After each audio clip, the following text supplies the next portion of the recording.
Good morning all of you. This is Aruna Badgotiya, your biology teacher.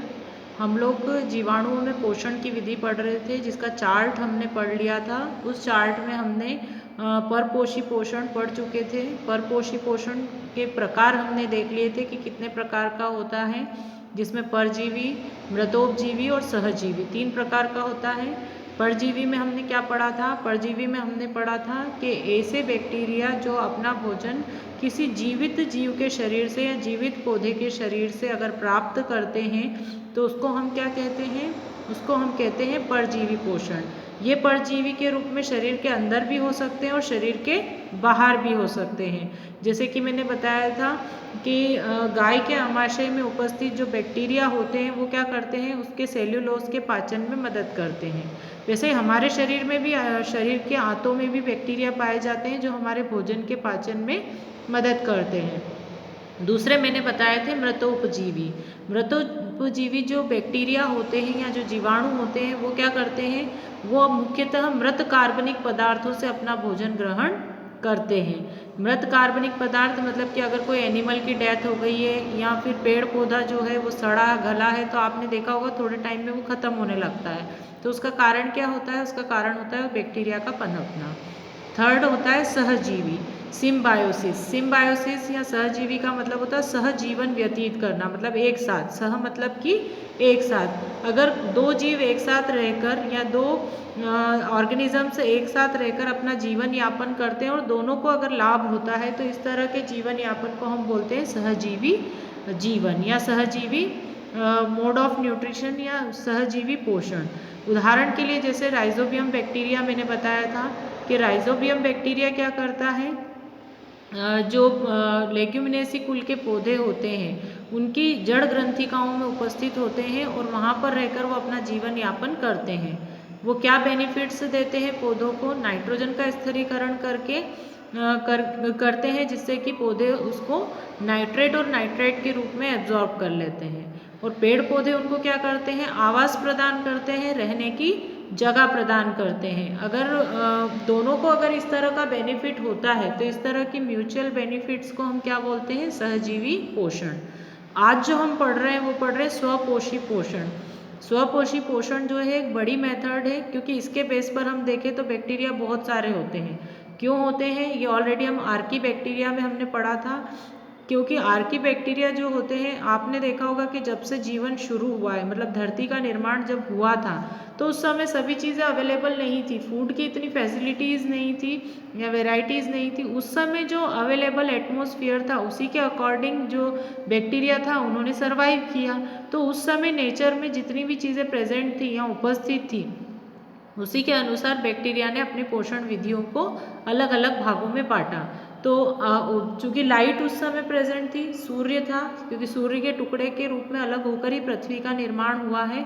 तो सूर्य से जो सूर्य था तो उसके अकॉर्डिंग भी बैक्टीरिया ने क्या किया? पोषण विधि का निर्माण किया।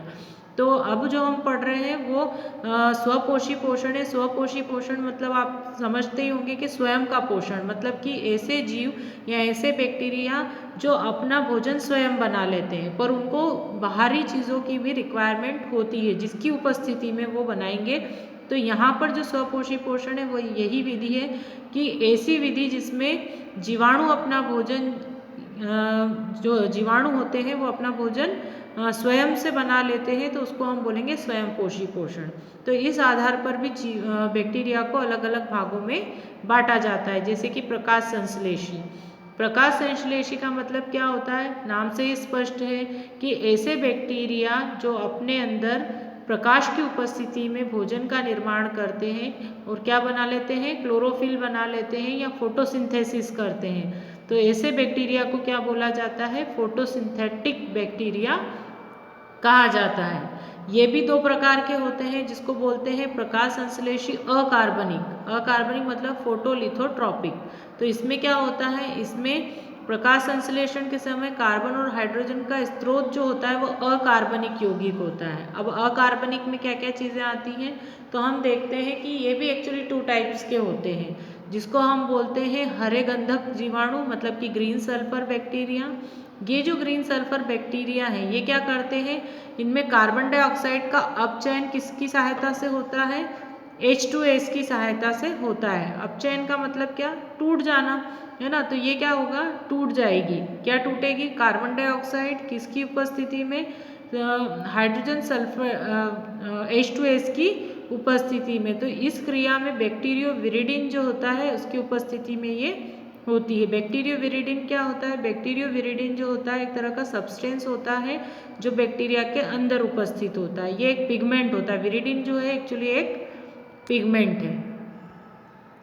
फिर क्या होगा, अब इसकी रिएक्शन हम देखते हैं, जैसे कि क्लोरोबियम, इसका एग्जाम्पल क्या है, क्लोरोबियम 6CO2 प्लस 12H2S किसके प्रेजेंस में, लाइट बैक्टीरियोविरिडिन की प्रेजेंस में। अब क्या बना रहे हैं ये, C6H12O6। ये क्या है, ये ग्लूकोज है, ग्लूकोज मतलब कार्बोहाइड्रेट और कार्बोहाइड्रेट मतलब फूड। और क्या बनाते हैं, ये बनाते हैं वाटर और सल्फर। तो इसीलिए हम इनको बोलते हैं गंधक, मतलब कि ग्रीन सल्फर बैक्टीरिया, क्योंकि लास्ट में ये क्या रिलीज करते हैं, ये रिलीज करते हैं सल्फर को। फिर आते हैं बैंगनी गंधक बैक्टीरिया, मतलब पर्पल सल्फर बैक्टीरिया। तो इसमें जो कार्बन डाइऑक्साइड का अपचयन होता है सल्फर यौगिकों की सहायता से ही होता है, जैसे Na2H2O3। तो यह क्रिया जो होती है प्रकाश तथा बैक्टीरियो क्लोरोफिल की प्रेजेंस में होती है, और इसमें भी लास्ट में क्या निकलता है, NaHSO4। और बनता क्या है, C6H12O6, मतलब कि बनता ग्लूकोज ही है, जो कि ये भोजन के रूप में उपयोग करते हैं। फिर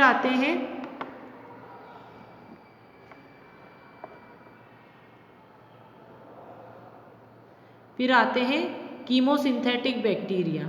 कीमोसिंथेटिक का मतलब क्या होता है, ये अप्रकाशिक परंतु स्वपोषी जीवाणु। अप्रकाशिक का मतलब ये होता है कि ऐसे जीवाणु जो प्रकाश की अनुपस्थिति में अपना भोजन बनाएंगे। ये जीवाणु अपने कार्बनिक पदार्थों के संश्लेषण के लिए कार्बनिक पदार्थों के ऑक्सीकरण द्वारा निकली ऊर्जा का उपयोग करते हैं। मतलब कि ये दोनों ही प्रकार के पदार्थों का उपयोग करेंगे, कार्बनिक का भी करेंगे और अकार्बनिक का भी करेंगे, पर इसमें पिगमेंट की रिक्वायरमेंट नहीं होती। अब पिगमेंट क्या होते हैं, पिगमेंट जैसे कि पेड़ पौधों में क्लोरोफिल का निर्माण किसकी उपस्थिति में होता है, प्रकाश की उपस्थिति में होता है, तो यहाँ पर इसकी रिक्वायरमेंट नहीं होती है।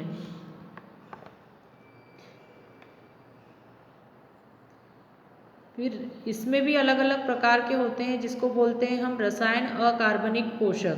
तो ये जो होते हैं ये किसी अकार्बनिक पदार्थ के ऑक्सीकरण से प्राप्त ऊर्जा का उपयोग करके CO2 का अपचयन करते हैं। ये क्या करते थे, CO2 को अपचयित करते हैं और कार्बनिक पदार्थ बनाते हैं। तो ये भी अलग अलग प्रकार के होते हैं। ये कौन कौन से प्रकार के होते हैं,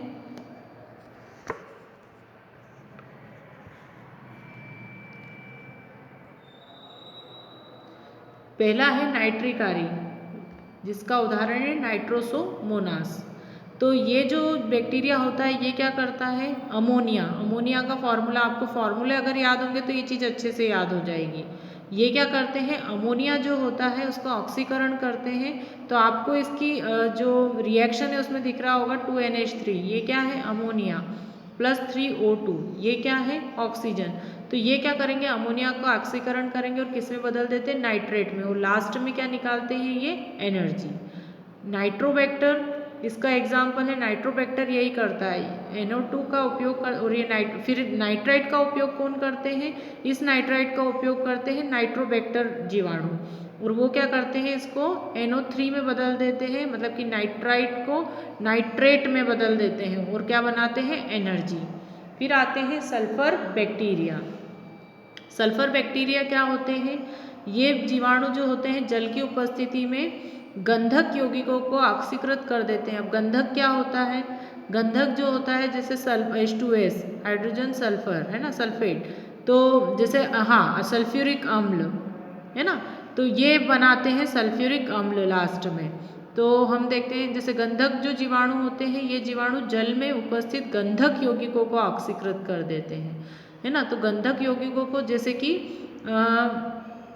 इसका उदाहरण है बेजिया टोआ। तो इस प्रक्रिया में विमुक्त गंधक जो होता है वो विनाइट्रिकारी जीवाणु द्वारा किस में बदल जाता है, सल्फ्यूरिक अम्ल में बदल जाता है। मतलब लास्ट में जो प्राप्त होता है वो होता है सल्फ्यूरिक अम्ल। तो H2S किससे रिएक्शन करता है, ऑक्सीजन से, और क्या बनाता है, सल्फर, इस सल्फर का उपयोग कौन करते हैं? इस सल्फर का उपयोग करते हैं बैक्टीरिया, विनाइट्रिकारी बैक्टीरिया, और फिर वापस जल और किससे जुड़ जाते हैं? ऑक्सीजन से, और क्या बनाते हैं? सल्फ्यूरिक एसिड बनाते हैं।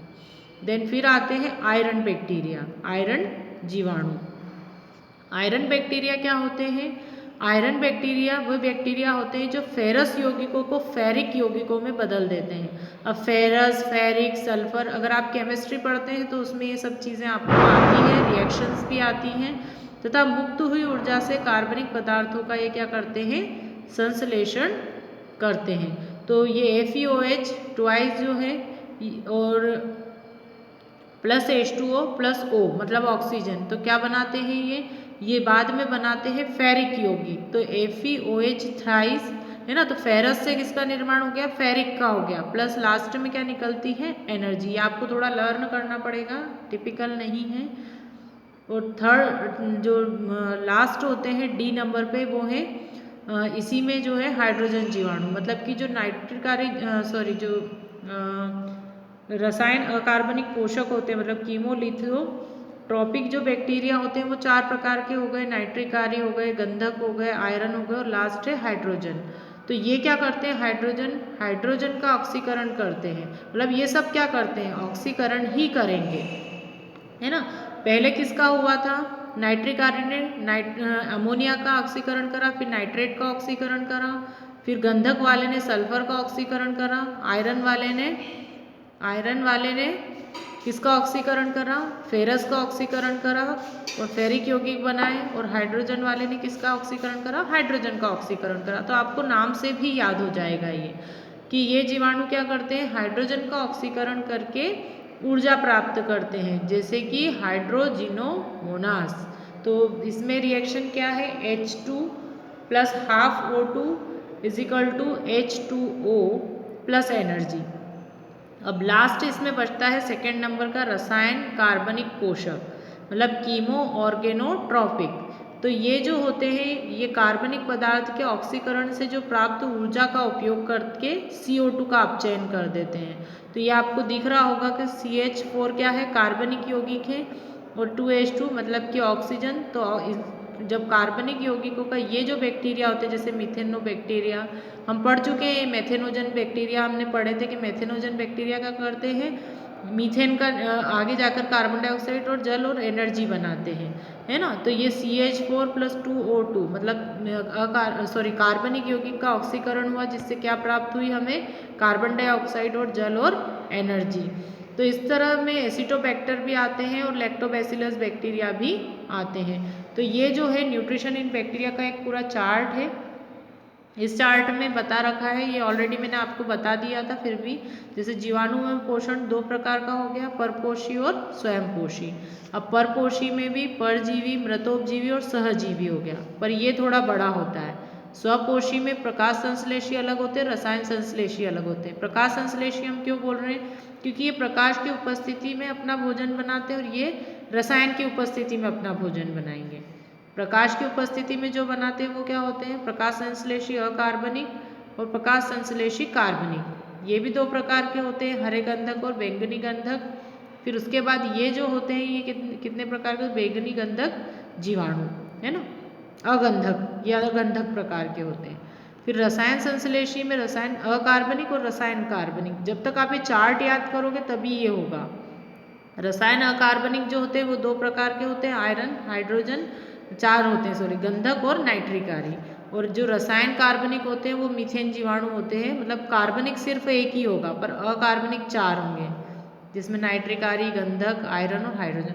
अगर आपने ये चार्ट अच्छे से याद कर लिया तो इसके नाम से भी बहुत सारी चीज़ें आपको डिफाइन हो जाएगी, क्योंकि मैं इसका फ़ोटो आपको सेंड करूँगी ताकि आपको ये अच्छे से वो समझ में आ जाए। Thank you.